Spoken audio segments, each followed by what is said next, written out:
So one of the things I want to do is, we have a short period of time here today. The weather is getting worse by the minute, but I want to give you a chance to ask me questions. I have to put this disclaimer out. I am a new member of the Energy and Commerce Committee. We are just ramping up, and my staff is extremely excited about this opportunity.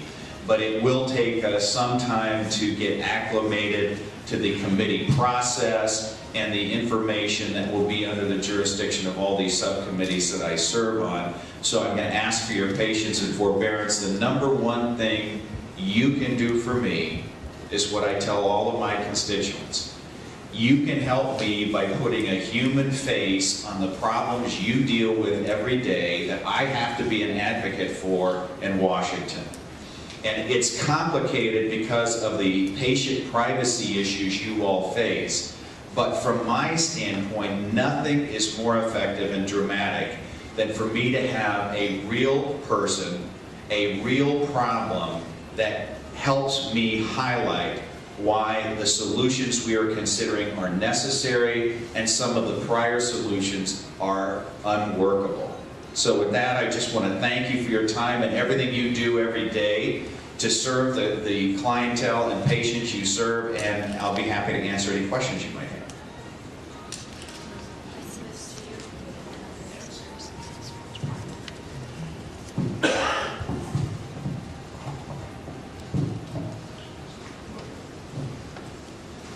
I hate to be the first one to start.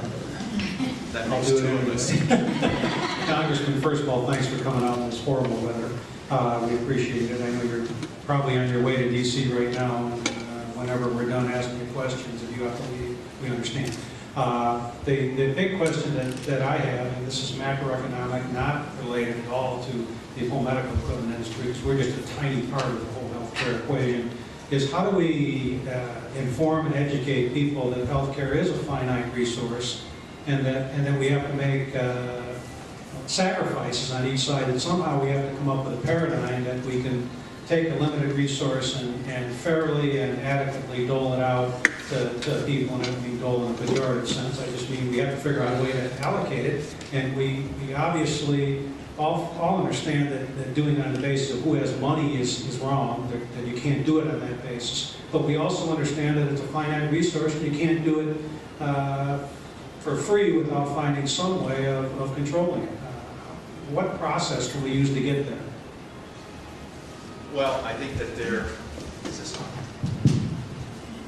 I think that this is part of an ongoing communications effort, but it involves everyone because it is a national problem. All you have to do is look at the numbers to realize that there are vast sections of the population that have no insurance or have inadequate insurance, and that means that we as a country have a problem that has to be addressed, because everyone in this room knows that there is no such thing as patients who aren't getting care. Somebody is providing for that service, and we have to come up with a system that equitably apportions how we're going to take care of people in need. And one of the ongoing discussions we're going to have in the new administration is how we do that in a way that makes the most sense for our country. And I think that you'll see a lot of public policy considerations that get to the macro level of analysis you're talking about.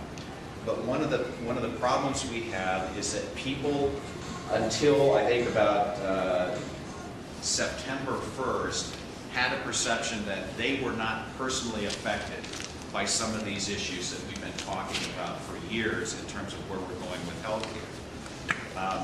One of the things that this economic meltdown has done is it has brought people to a closer realization that we're not just connected nationally on some of these issues, but the global economy and things that are going on outside of Iowa, outside of the United States, are having an enormous impact on people's ability to meet their basic needs. And I expect that one of the concerns that I have is that there are some people who take the very narrow view that this economic crisis is so substantial that that's all Congress is going to be focusing on for the first 6 months. of 2009. I think that's ridiculous. Every one of you multitasks in your job every day. And we have a lot of bright people who are working to try to create some solutions to the economic meltdown. That does not mean that we sit there and are idle on the other serious policy decisions that have to be addressed, healthcare being one.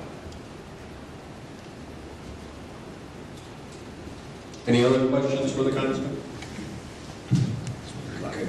Congressman, well, thanks again for being here, we appreciate it. Expanding on Jim's question, when we look at the preferred method for care, most people would openly and honestly state quickly, I would rather be cared for in my home.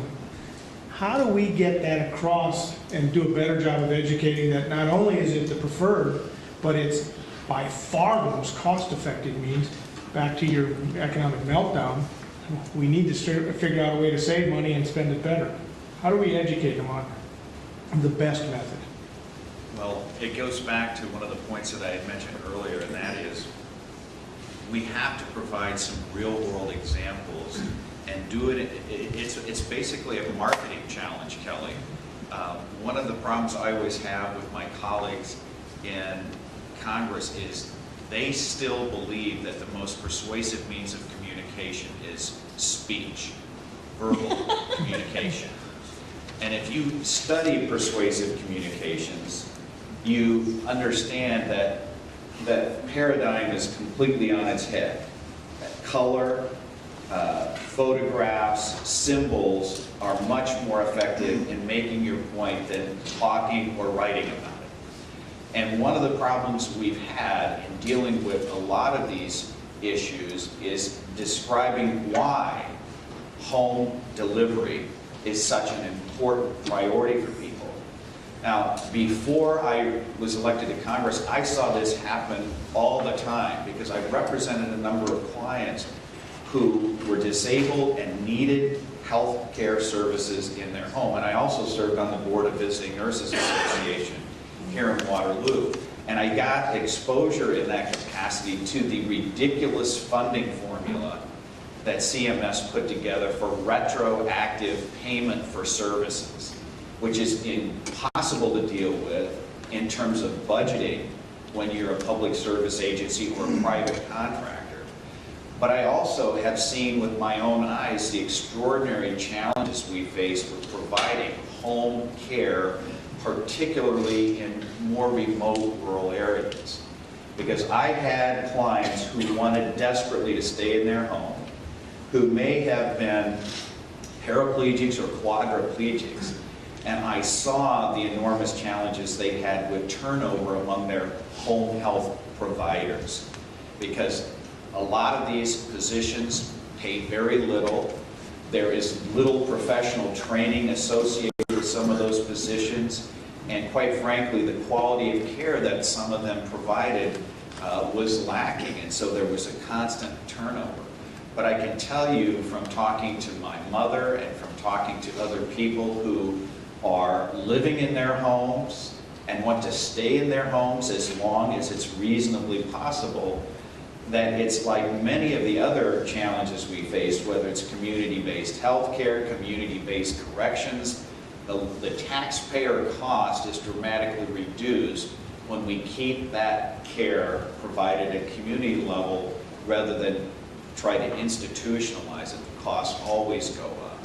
So it's something that I'm a huge advocate for, but we need to do a better job of telling the story by demonstrating success stories of people living in their homes who are providing a vital role in their community. I'll use my mother as an example. My mother will be 80 on March 22nd.